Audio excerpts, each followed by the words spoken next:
प्रिय छात्रों, आज हम तुलसीदास के दो दोहे हमारे पाठ्यक्रम में है, उसको आज हम पढ़ेंगे। कवि परिचय में हिंदी साहित्य के भक्ति काल में गोस्वामी तुलसीदास का स्थान सर्वोपरि है। तुलसीदास का जन्म सन 1532 में भाद्र शुक्ल एकादशी मंगलवार को हुआ था। उनके पिता का नाम आत्माराम और माता का नाम हुलसी था। जन्म लेते ही तुलसीदास ने राम नाम का उच्चारण किया, इसलिए उन्हें राम बोला कहा जाता था। तुलसीदास के गुरु श्री नरहरि दास थे। तुलसीदास का विवाह दीनबंधु पाठक की कन्या रत्नावली से हुआ था। पत्नी की प्रेरणा से तुलसीदास अपना घर छोड़कर वैराग्य हो गए। वे काशी में रहे और संसारिक विषय वासना को त्याग कर राम भक्ति में लीन हो गए। वे अवधी और ब्रज भाषा में काव्य रचना करते रहे। तुलसीदास की प्रमुख रचनाएं हैं रामचरितमानस, गीतावली, दोहावली, बरेव रामायण, रघुवर सलाका, जानकी मंगल, श्री पार्वती मंगलम और विनय पत्रिका। तो कविता में हम उसको देखेंगे। किताब को ध्यान से देखो।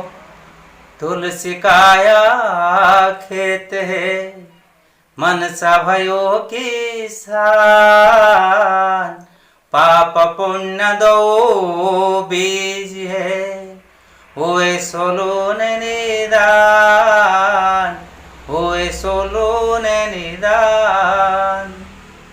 तुलसी काया खेत है, मनसा भयो किसान, पाप पुण्य दो बीज हैं, हुए सोलोन निदान।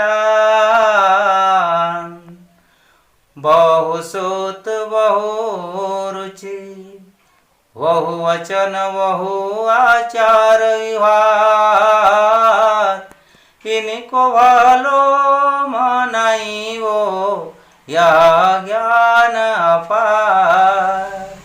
बहु श्रुत बहु रुचि, बहु वचन बहु आचार विवाद, इनको भालो मनाई वो यह ज्ञान अपार।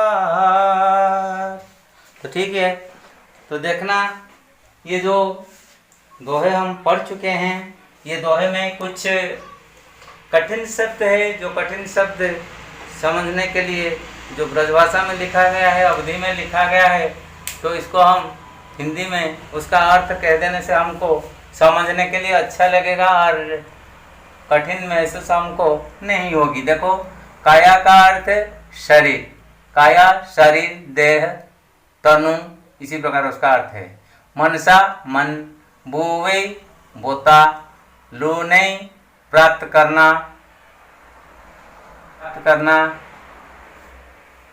निदान फल की चाह, बहुश्रुत अनेक संतान, बहुरुचि अधिक कामना, आचार व्यवहार, अपार अनेक ज्यादा बहुत, अज्ञान मूर्ख, मनाइबो समझाना। तो इसी प्रकार उसका अर्थ है और इसी पद को हम अभी समझेंगे।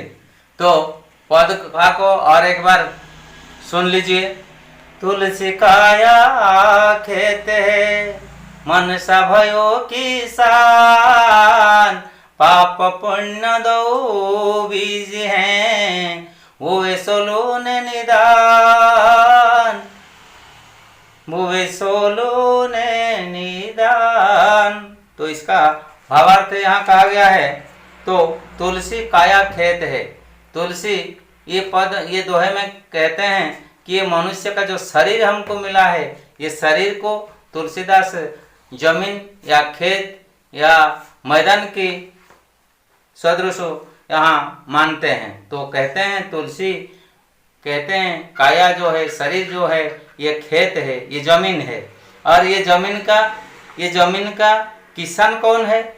ये जमीन का किसान हमारा दिल है, हमारा मन है, जो हमारा अंदर में है, अंतरात्मा है, ये जो मन है, ये मन को यहाँ तुलसीदास कहते हैं ये हृदय का ये कृषक है। ये कृषक क्या करता है? ये जमीन को हल करता है, ये जमीन को हल करता है और भिन्न भिन्न प्रकार के नारे नारे प्रकार के फसलें उपजाता है। तो इसमें ये जो जमीन हो गया, कृषक हो गया, और बीज क्या है? तुलसीदास के अनुसार दो बीज वह होता है।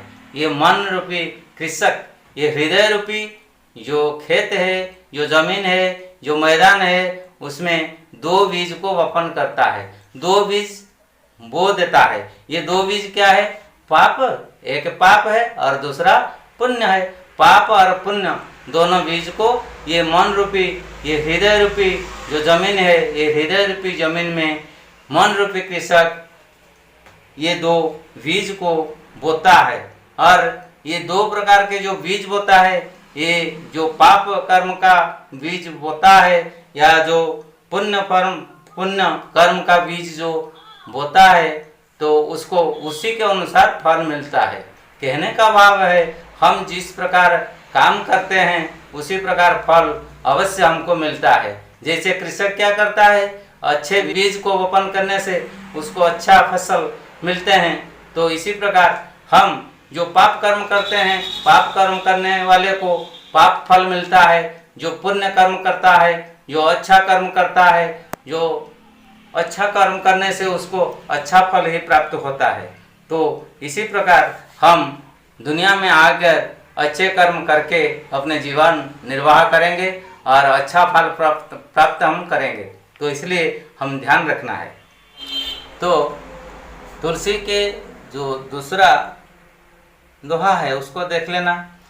बहुश्रुत बहुरुचि बहुवचन बहु आचार युहार इनको भालो मनाइबो यह ज्ञान अपार, यह ज्ञान अपार।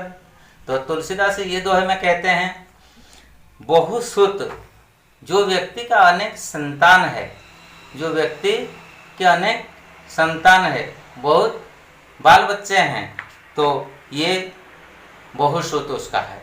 बहुरुचि, जिसका कामना, जिसका वासना, जिसका कामनाएं अधिक है, ये बहुरुचि है। बहुवचन, बहुवचन जो ज़्यादा बोलते हैं, ज़्यादा बातचीत करते हैं, ज़्यादा बात करते हैं, ये बहुवचन है।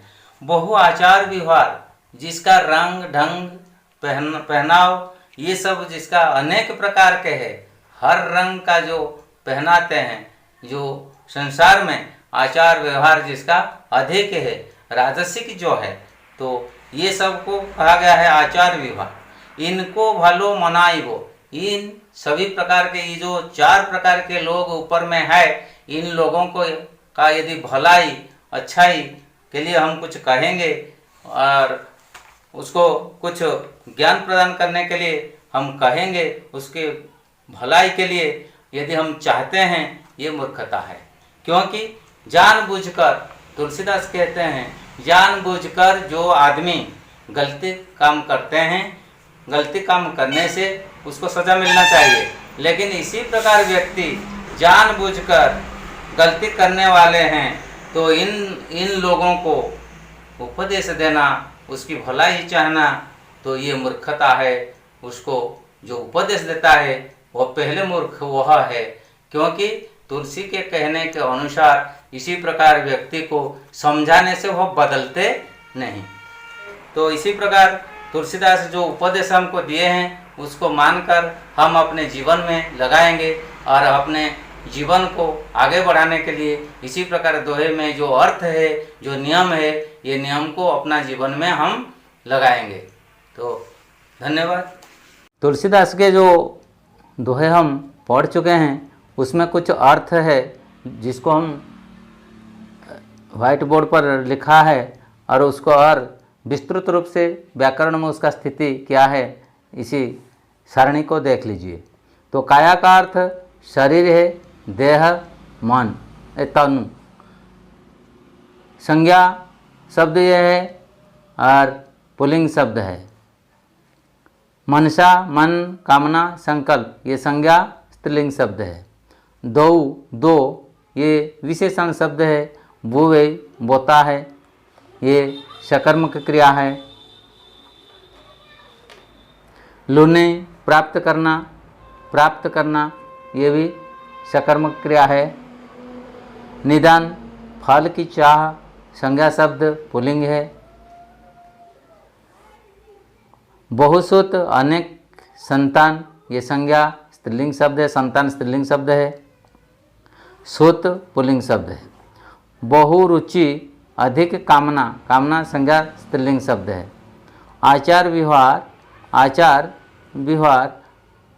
व्यवहार संज्ञा पुल्लिंग शब्द है। अपार अनेक, ज़्यादा, बहुत ये विशेषण शब्द है। अज्ञान मूर्ख संज्ञा पुल्लिंग शब्द है।